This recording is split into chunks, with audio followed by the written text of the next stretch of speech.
Chapter 7 The Formula of the Holy Grail, of Abrahadabra, and of certain other words also, the magical memory, the hieroglyph shown in the 7th key of the tarot, described in the 12th Ethier, Liber 418, Equinox I-5, is the charioteer of Our Lady Babylon, whose cup or Graal he bears. Now this is an important formula. It is the first of the formule, in a sense, for it is the formula of renunciation. 1 It is also the last. This cup is said to be full of the blood of the saints, that is, every saint or magician must give the last drop of his life's blood to that cup. It is the original price paid for magic power. And if by magic power we mean the true power, the assimilation of all force with the ultimate light, the true bridle of the rosy cross, then is that blood the offering of virginity, the sole sacrifice well pleasing to the Master, the sacrifice whose only reward is the pain of childbearing unto him. But to sell one's soul to the devil, to renounce no matter what for an equivalent in personal gain, 2 is black magic. You are no longer a noble giver of your all, but a mean huckster. This formula is, however, a little different in symbolism, since it is a woman whose cup must be filled. It is rather the sacrifice of the man, who transfers life to his descendants. For a woman does not carry in herself the principle of new life, except temporarily, when it is given her. 3 But here the formula implies much more even than this. For it is his whole life that the Magus offers to Our Lady. The cross is both death and generation, and it is on the cross that the rose blooms. The full significance of these symbols is so lofty that it is hardly fitted for an elementary treatise of this type. One must be an exempt adept, and have become ready to pass on, before one can see the symbols even from the lower plane. Only a master of the temple can fully understand them. However, the reader may study Liber 156 in Equinox I-6, 1 the 12th and 2nd Ethiers in Liber 418 in Equinox I-5, and the symbolism of the V degrees and Vi degrees in OTO2 of the preservation of this blood which Our Lady offers to the Ancient One, Chaos 3 to revive him, and of how his divine essence fills the daughter, the soul of man, and places her upon the throne of the mother, fulfilling the economy of the universe, and thus ultimately rewarding the magician, the son, 10,000-fold. It would be still more improper to speak in this place.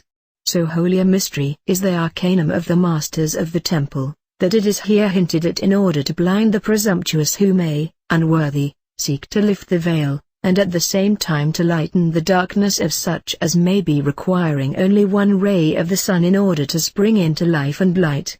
2 Abrahadabra is a word to be studied in Equinox I-5, the Temple of Solomon the King. 4 It represents the great work complete, and is therefore an archetype of all lesser magical operations.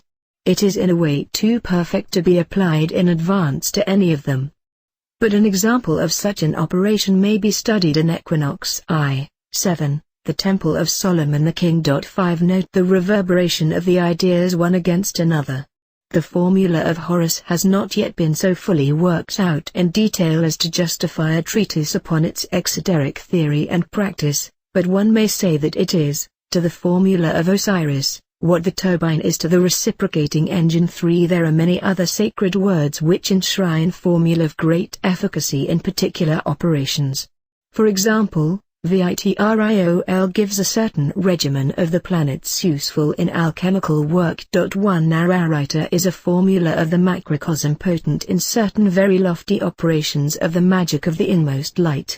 See Liber 813. The formula of Thelema may be summarized thus: Babylon and the beast conjoined unto Nuit, CCXX. I-51 The work accomplished in justice, the Holy Grail, micro the water therein, the babe in the egg, Harpocrates on the lotus. That of Agape is as follows: Dionysus, capital the virgin earth, the babe in the egg, small the image of the father, the massacre of the innocents, winepress the draught of ecstasy. The student will find it well worth his while to seek out these ideas in detail, and develop the technique of their application. There is also the Gnostic name of the 7 vowels, which gives a musical formula most puissant in evocations of the soul of nature. There is moreover Abruxas, there is semicolon, there is Mithras, and indeed it may briefly be stated that every true name of God gives the formula of the invocation of that God. It would therefore be impossible, even were it desirable, to analyze all such names. The general method of doing so has been given, and the magician must himself work out his own formula for particular cases. 3 Of it should also be remarked that every grade has its peculiar magical formula. Thus, the formula of Abrahadabra concerns us, as men, principally because each of us represents the pentagram or microcosm, and our equilibration must therefore be with a hexagram or macrocosm.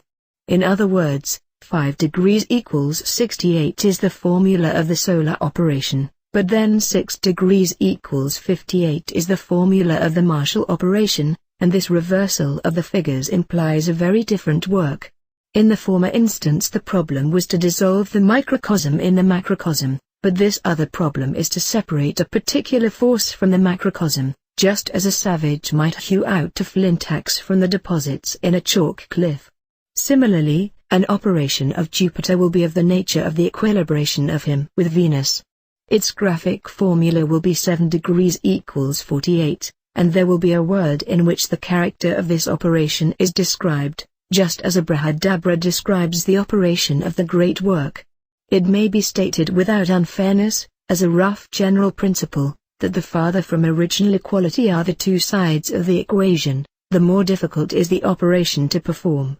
Thus, to take the case of the personal operation symbolized by the grades, it is harder to become a neophyte, 1 degrees equals 108, than to pass from that grade to Zelator, 2 degrees equals 98. Initiation is, therefore, progressively easier, in a certain sense, after the first step is taken. But, especially after the passing of Tiferath, the distance between grade and grade increases as it were by a geometrical progression with an enormously high factor, which itself progresses. It is evidently impossible to give details of all these formulae. Before beginning any operation soever the magician must make a thorough Kabbalistic study of it so as to work out its theory and symmetry of perfection. Preparedness in magic is as important as it is in war. It should be profitable to make a somewhat detailed study of the strange-looking word Om, for its analysis affords an excellent illustration of the principles on which the practicus may construct his own sacred words. This word has been uttered by the master Therian himself, as a means of declaring his own personal work as the logos of the eon. To understand it, we must make a preliminary consideration of the word which it replaces and from which it was developed, the word Om. The word Om is the sacred Hindu mantra which was the supreme hieroglyph of truth, a compendium of the sacred knowledge. Many volumes have been written with regard to it, but, for our present purpose, it will be necessary only to explain how it came to serve for the representation of the principal philosophical tenets of the rishis. Firstly, it represents the complete course of sound. It is pronounced by forcing the breath from the back of the throat with the mouth wide open, through the buccal cavity with the lips so shaped to modify the sound from A to O, or U, to the closed lips, when it becomes M. Symbolically, this announces the course of nature as proceeding from free and formless creation through controlled and formed preservation to the silence of destruction. The three sounds are harmonized into one, and thus the word represents the Hindu trinity of Brahma, Vishnu, and Shiva, and the operations in the universe of their triune energy. It is thus the formula of a manvantara, or period of manifested existence, which alternates with a pralaya, during which creation is latent. Analyzed Kabbalistically, the word is found to possess similar properties. A is the negative, and also the unity which concentrates it into a positive form. A is the Holy Spirit who begets God in flesh upon the Virgin, according to the formula familiar to student of the Golden Bough. A is also the babe in the egg thus produced. The quality of A is thus bisexual. It is the original being Zeus Ornithelus, Bacchus diffuse, or Baphomet. U or V is the manifested Son himself. Its number is 6. It refers therefore, to the dual nature of the logos as divine and human, the interlacing of the upright and averse triangles in the hexagram.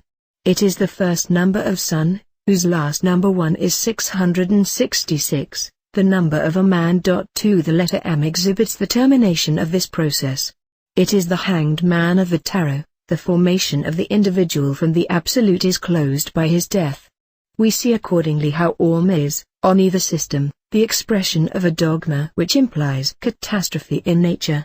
It is cognate with the formula of the slain god. The resurrection and ascension are not implied in it. They are later inventions without basis in necessity. They may be described indeed as Freudian phantasms conjured up by the fear of facing reality. To the Hindu, indeed, they are still less respectable. In his view, existence is essentially objectionable. 3. And his principal concern is to invoke Shiva to destroy the illusion whose thrall is the curse of the Manvantara. The cardinal revelation of the great Ian of Horus is that this formula Orm does not represent the facts of nature. The point of view is based upon misapprehension of the character of existence. It soon became obvious to the master Therian that Orm was an inadequate and misleading hieroglyph. It stated only part of the truth, and it implied a fundamental falsehood.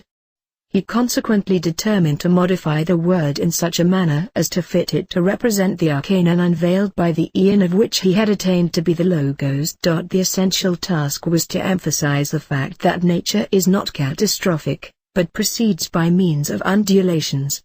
It might be suggested that Manvantara and Pralaya are in reality complementary curves, but the Hindu doctrine insists strongly on denying continuity to the successive phases. It was nevertheless important to avoid disturbing the Trinitarian arrangement of the word, as would be done by the addition of other letters. It was equally desirable to make it clear that the letter M represents an operation which does not actually occur in nature except as the withdrawal of phenomena into the absolute, which process, even when so understood, is not a true destruction, but, on the contrary, the emancipation from everything from the modifications which it had mistaken for itself. It occurred to him that the true nature of silence was to permit the uninterrupted vibration of the undulatory energy, free from the false conceptions attached to it by the ahamkara or ego-making faculty, whose assumption that conscious individuality constitutes existence led it to consider its own apparently catastrophic character as pertaining to the order of nature.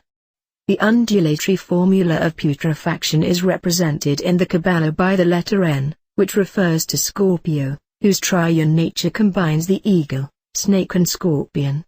These hieroglyphs themselves indicate the spiritual formula of incarnation. He was also anxious to use the letter G, another triune formula expressive of the aspects of the moon, which further declares the nature of human existence in the following manner. The moon is itself a dark orb, but an appearance of light is communicated to it by the sun, and it is exactly in this way that successive incarnations create the appearance of consciousness. The moon is not altered by her phases, just as the individual star, which every man is, remains itself, irrespective of whether Earth perceives it or not. Now it so happens that the root Gn signifies both knowledge and generation combined in a single idea, in an absolute form independent of personality. The G is a silent letter, as in our word gnosis, and the sound Gn is nasal, suggesting therefore the breath of life as opposed to that of speech.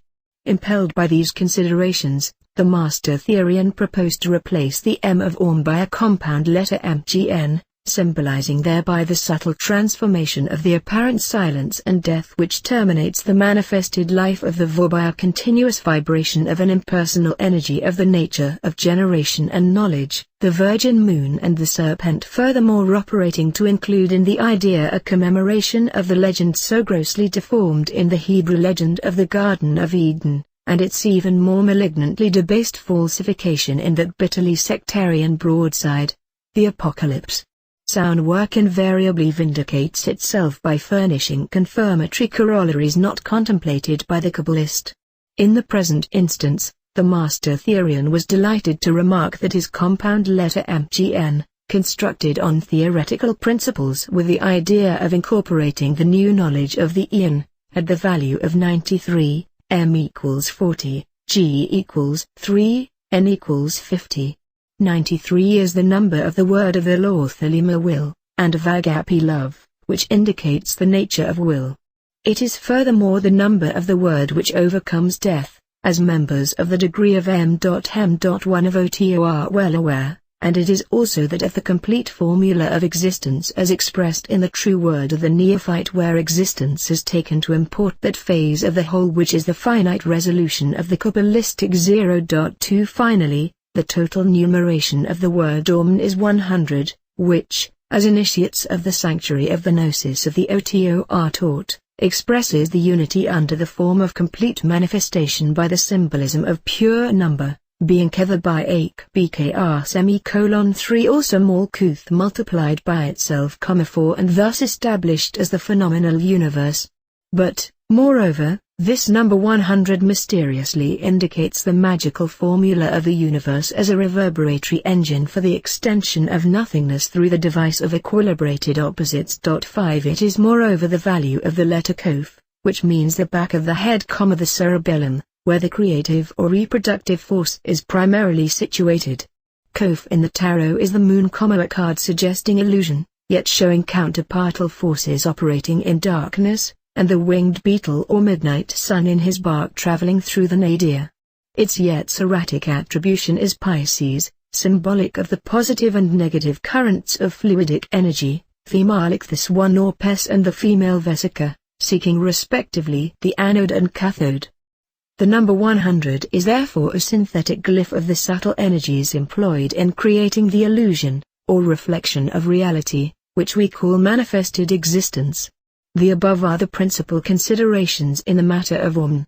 They should suffice to illustrate to the student the method employed in the construction of the hieroglyphs of magic, and to arm him with a mantra of terrific power by virtue whereof he may apprehend the universe, and control in himself its karmic consequences. Via the magical memory there is no more important task than the exploration of one's previous incarnations. 1 As Zoroaster says, explore the river of the soul, whence, or in what order you have come. 2 One cannot do one's true will intelligently unless one knows what it is.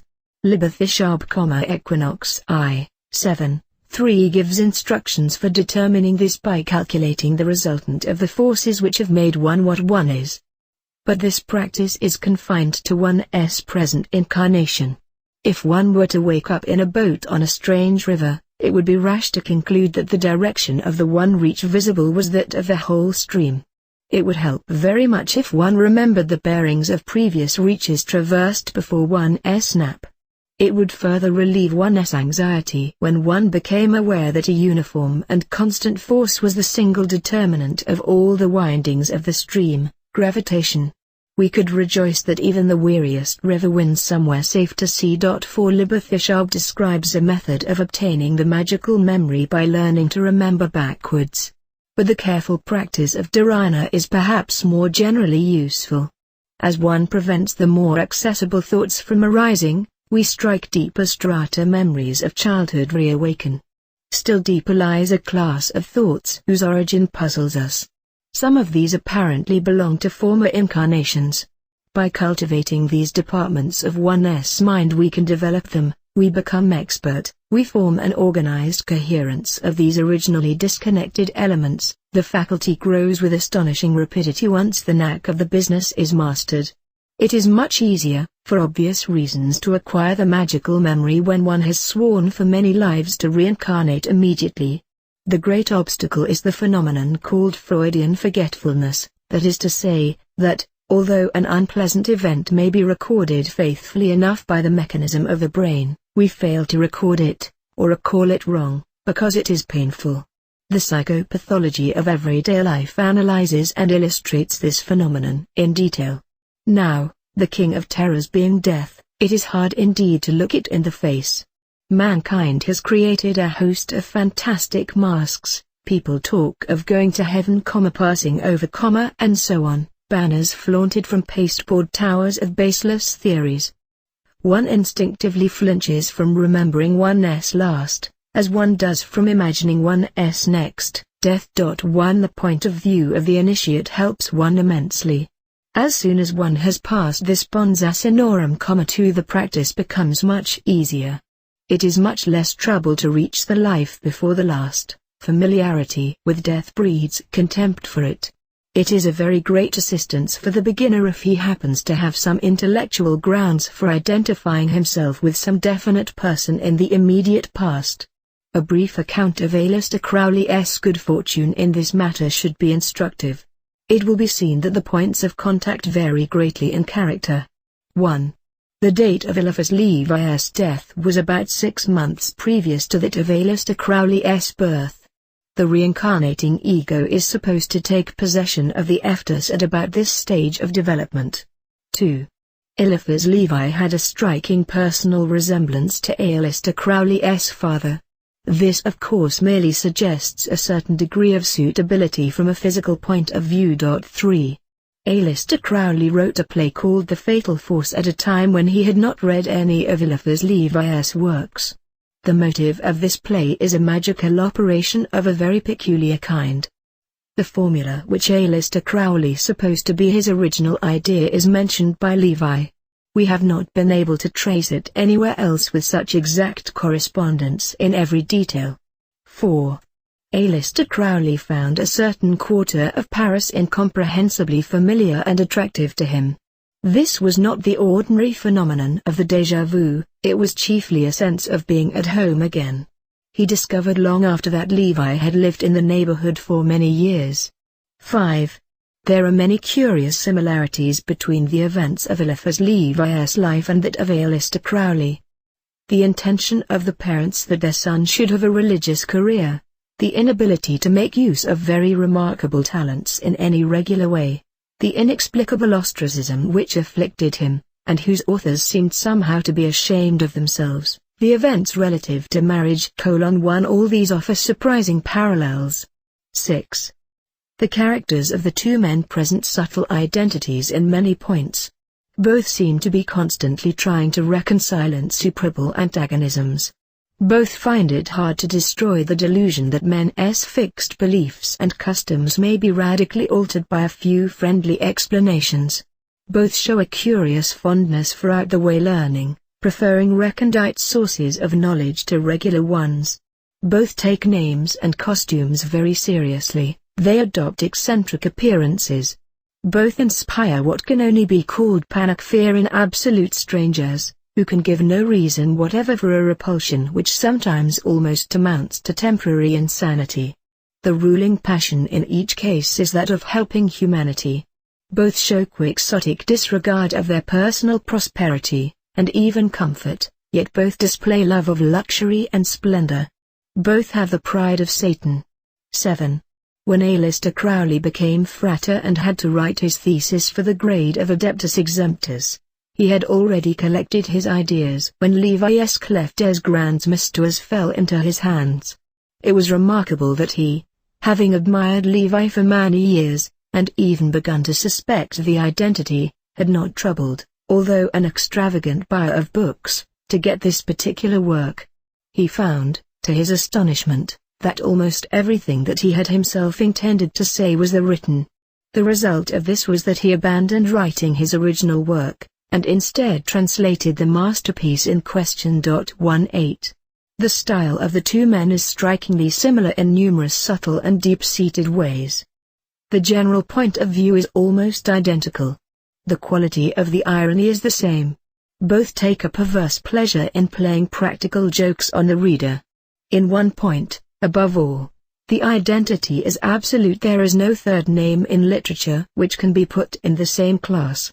The point is this: in a single sentence is combined sublimity and enthusiasm with sneering bitterness, skepticism, grossness and scorn. It is evidently the supreme enjoyment to strike a chord composed of as many conflicting elements as possible. The pleasure seems to be derived from gratifying the sense of power, the power to compel every possible element of thought to contribute to the spasm. If the theory of reincarnation were generally accepted, the above considerations would make out a strong case. Frater Perdurabo was quite convinced in one part of his mind of this identity, long before he got any actual memories as such. 22. Unless one has a groundwork of this sort to start with, one must get back to one's life as best one can by the methods indicated. It may be of some assistance to give a few characteristics of genuine magical memory, to mention a few sources of error, and to lay down critical rules for the verification of one's results. The first great danger arises from vanity. One should always beware of remembering that one was Cleopatra or Shakespeare. Again, superficial resemblances are usually misleading. One of the great tests of the genuineness of any recollection is that one remembers the really important things in one's life, not those which mankind commonly classes as such. For instance, Aleister Crowley does not remember any of the decisive events in the life of Eliphas Levi.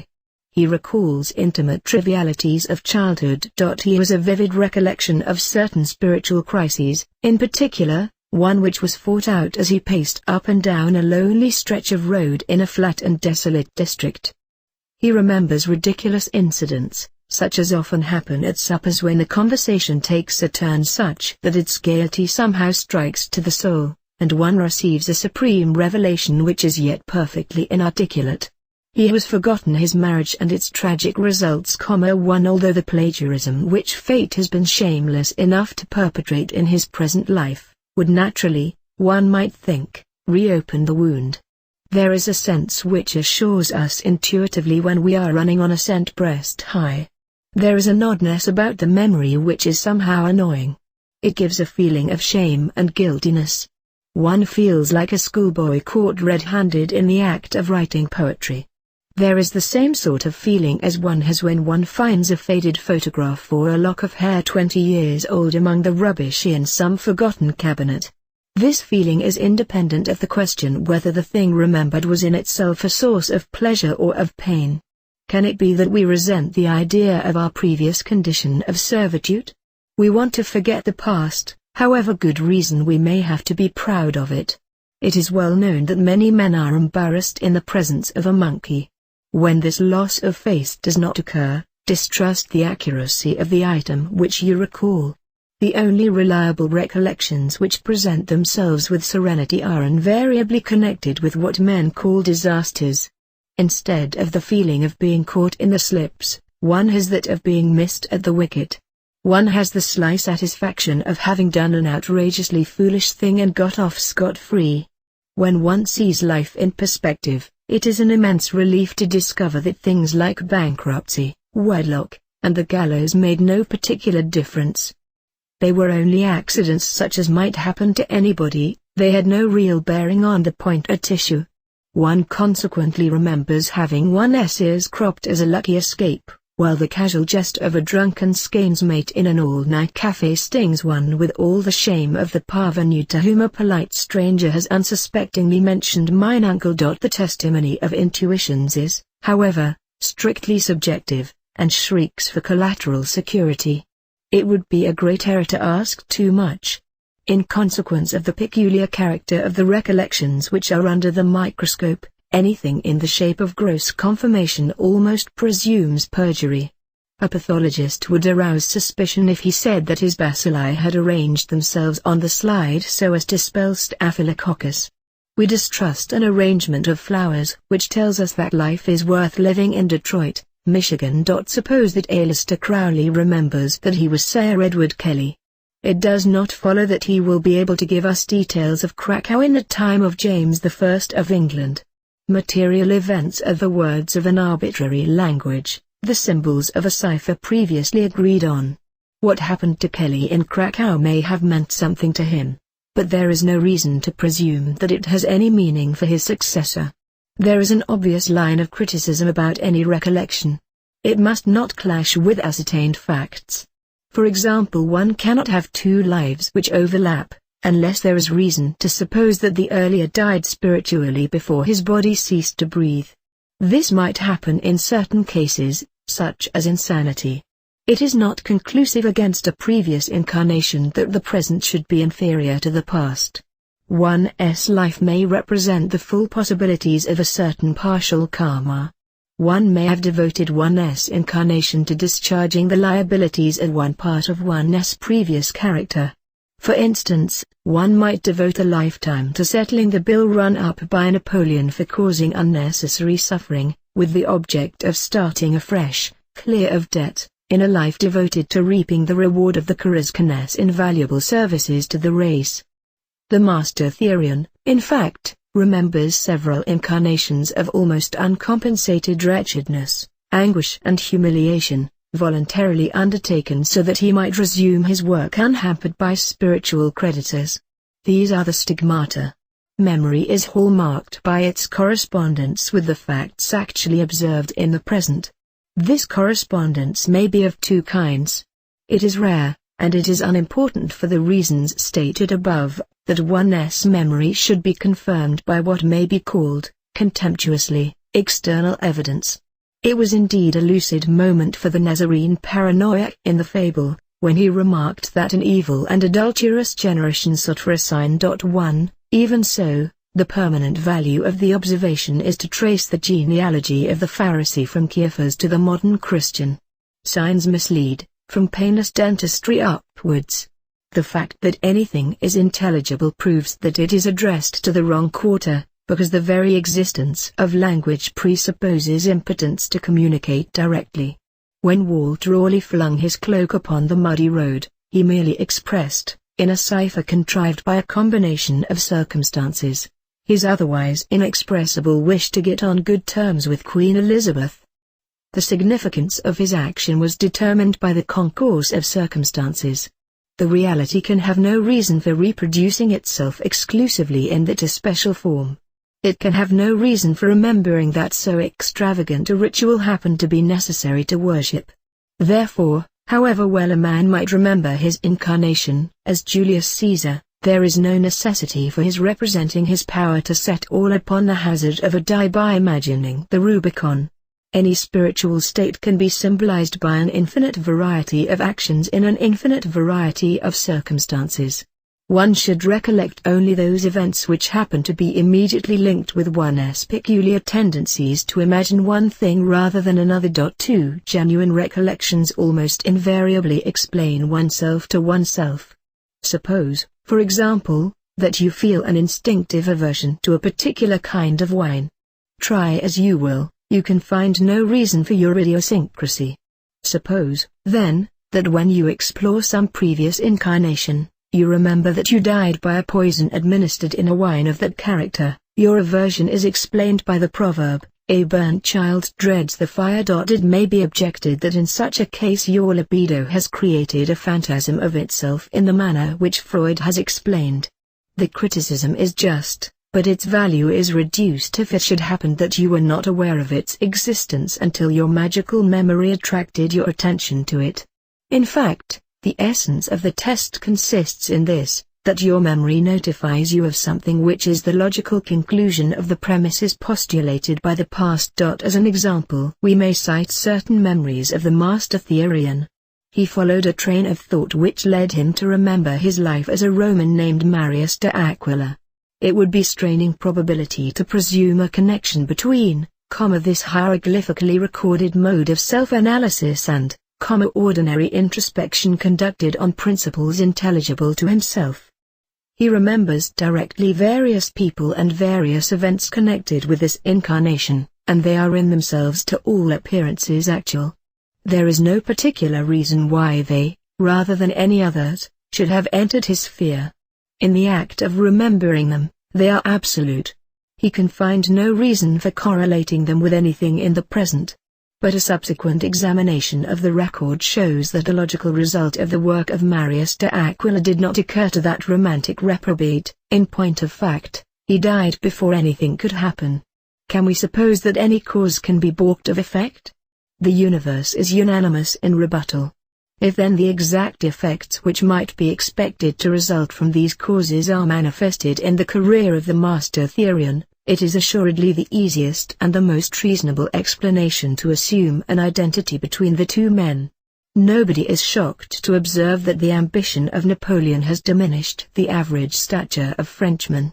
We know that somehow or other every force must find its fulfillment, and those people who have grasped the fact that external events are merely symptoms of external ideas, cannot find any difficulty in attributing the correspondences of the one to the identities of the other. Far be it from any apologist for magic to insist upon the objective validity of these concatenations. It would be childish to cling to the belief that Marius de Aquila actually existed. It matters no more than it matters to the mathematician whether the use of the symbol x22 involves the reality of 22 dimensions of space. The master Therian does not care a scrap of yesterday's newspaper whether he was Marius de Aquila, or whether there ever was such a person, or whether the universe itself is anything more than a nightmare created by his own imprudence in the matter of rum and water. His memory of Marius de Aquila, of the adventures of that person in Rome and the Black Forest, matters nothing, either to himself or to anybody else. What matters is this: true or false, he has found a symbolic form which has enabled him to govern himself to the best advantage. Quantum nobis prodest haec fabula Christi ! The falsity of Aesop's fables does not diminish their value to mankind. The above reduction of the magical memory to a device for externalizing one's interior wisdom need not be regarded as skeptical, save only in the last resort. No scientific hypothesis can adduce stronger evidence of its validity than the confirmation of its predictions by experimental evidence.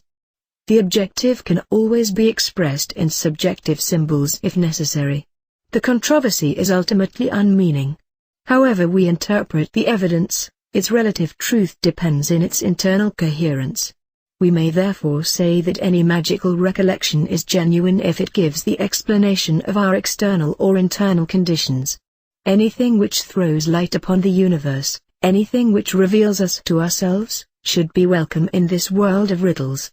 As our record extends into the past, the evidence of its truth is cumulative.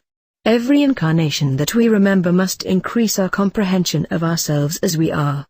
Each accession of knowledge must indicate with unmistakable accuracy the solution of some enigma which is propounded by the Sphinx of our unknown birth city, Thebes. The complicated situation in which we find ourselves is composed of elements, and no element came out of nothing. Newton's first law applies to every plane of thought. The theory of evolution is omniform. There is a reason for one's predisposition to gout, or the shape of one's ear, in the past. The symbolism may change, the facts do not. In one form or another, everything that exists is derived from some previous manifestation. Have it, if you will, that the memories of other incarnations are dreams, but dreams are determined by reality just as much as the events of the day. The truth is to be apprehended by the correct translation of the symbolic language. The last section of the oath of the Master of the Temple is, I swear to interpret every phenomenon as a particular dealing of God with my soul. The magical memory is, in the last analysis, one manner, and, as experience testifies, one of the most important manners, of performing this vow.